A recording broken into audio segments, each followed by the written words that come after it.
دنیا میں سب سے خوش قسمت انسان وہ ہے جو موت سے پہلے پہلے برائیوں کو چھوڑ دے. اللہ کو پہچاننا ہے, اللہ کا حق ادا کرنا ہے. تو اللہ کو کیسے پہچاننا ہے بھائی؟ اللہ کا حق کیسے ادا کرنا ہے؟ دیکھو, ایک فیصلہ کرو آپ, ہم غیر مسلم ہیں یا مسلم ہیں؟ اگر ہم انگریز ہوتے نا, غیر مسلم ہوتے, نہیں مانتے خدا کو, تو ہمیں ضرورت ہی نہیں ہے کچھ کرنے کی. لوگ اکثر حوالے دیتے ہیں, وہ دیکھو کتنے خوش لوگ ہیں وہ لوگ, انگریز لوگ یہ کر رہے ہیں, یہ کر رہے ہیں, یہ کر رہے ہیں. وہ بھائی ویڈیو نہ بنائیں, ٹھیک ہے نا. تو اگر آپ اللہ کو نہیں مانتے تو پھر آپ ان کی ترقی کو دیکھ کر آپ متاثر ہو. نبی صلی اللہ علیہ وسلم کے پاس حضرت عمر رضی اللہ تعالی عنہ آئے. حضرت عمر نے نبی صلی اللہ علیہ وسلم کو دیکھا, جب گھر میں آئے نا کسی کام سے, تو رسول اللہ صلی اللہ علیہ وسلم کی غربت دیکھ کر آپ کی آنکھوں سے آنسو آ گئے. ایک پیالہ لٹکا ہوا تھا اور کھجور کی چھال پہ آپ صلی اللہ علیہ وسلم لیٹے ہوئے تھے. حضرت عمر نے عرض کیا, یا رسول اللہ, جو قیصر و کسریٰ کے بادشاہ جو غیر مسلم ہیں وہ تو اتنی عیاشی میں, اور آپ تمام پیغمبروں کے سردار ہو کر یہ حالت ہے آپ کی. تو نبی نے کیا جواب دیا؟ نبی نے فرمایا, اے عمر, میں تو تجھے بہت عقل مند سمجھتا تھا, میں تو تجھے بہت, یعنی تو ایسی معاذ اللہ بے وقوفوں والی بات کر رہے ہیں بھائی. فرمائے دنیا مسافر خانہ ہے, ان کے لیے دنیا ہے, ہمارے لیے کیا ہے؟ آخرت ہے. تو ہم میں کتنے لوگ ہیں جو آخرت کے لیے سوچتے ہیں بھائی؟ سوچتے سوچتے دنیا دنیا دنیا, پیسہ, دولت, عزت, شہرت, عیاشی, کس طرح معاشرے میں زنا تیزی سے پھیل رہا ہے. اللہ اپنے نیک بندوں کی صفات کیا بیان کرتے ہیں؟ قد افلح المؤمنون. اللہ کی نظر میں کامیاب کون ہے؟ ہماری نظر میں کامیاب کون ہے؟ جس کے پاس دولت زیادہ, وہی کامیاب ہے نا. مجھے لگ رہا ہے آپ لوگ کچھ سمجھ میں بات آ نہیں رہی ہے, ایسے یوں یوں کر کے ہلا رہے ہو. بھائی ہماری نظر میں جس کے پاس پیسہ اور عزت, یہ دو چیزیں زیادہ ہیں. منصب ہے نا, ہوتا ہے بڑی پوسٹ پہ بیٹھا ہوا ہے جی, بڑے گریڈ کا آفیسر ہے. ایک رکشے والا اپنے آپ کو کامیاب سمجھتا ہے؟ نہیں, کہتا ہے یار میں رکشہ چلا رہا ہوں, اور وہ دیکھو وہ منوڑا کا ناظم بنا ہوا ہے, وہ کامیاب ہے, میں کیا ہوں؟ رکشے والے کو کوئی مبارکباد دیتا ہے؟ مبارک ہو بھائی رکشہ چلا رہے ہو, کوئی دیتا ہے مبارکباد؟ کوئی ناظم بن جائے تو سب کہتے ہیں بھائی ماشاءاللہ بہت مبارک ہو. آفیسر بن گیا آپ کا بچہ, سب کیا کہتے ہیں؟ بہت بہت مبارک ہو. دولت اور عزت. تو آپ مجھے بتاؤ, کیا قارون سے زیادہ دولت کما سکتے ہو؟ ہے بھائی؟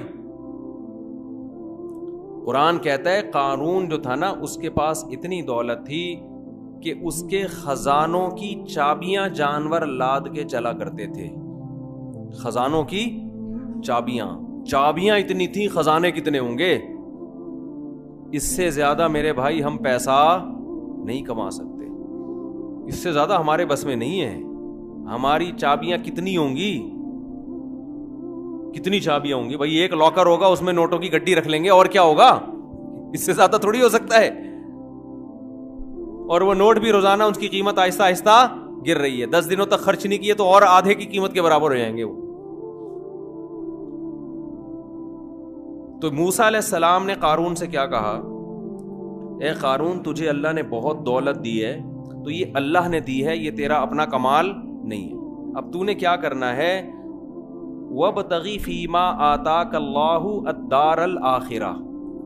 حضرت موسیٰ علیہ السلام نا قارون کو سمجھا رہے ہیں. قارون حضرت موسیٰ کی قوم میں سے ہی تھا.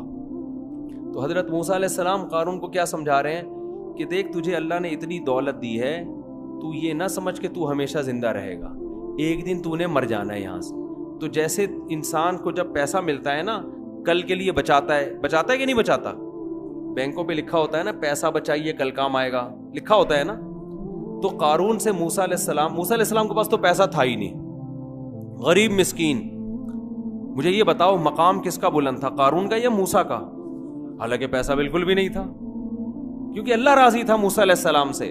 تو تو موسیٰ علیہ السلام نے قارون سے کہا کہ اللہ نے تجھے اتنا پیسہ دیا، اتنی دولت دی، تو ہمیشہ دنیا میں نہیں رہے گا، ختم ہو جائے گا. جیسے تو اس پیسے کو انویسٹ کر کے اور مزید پیسہ بناتا ہے نا، تو آخرت کے لیے بھی انویسٹ کر. مرنے کے بعد تیرے وہ پیسہ کام آئے گا جو آخرت کے لیے بھیجا. غریبوں کو کھلا، دین کی اشاعت پہ خرچ کر، رشتہ داروں پہ خرچ کر.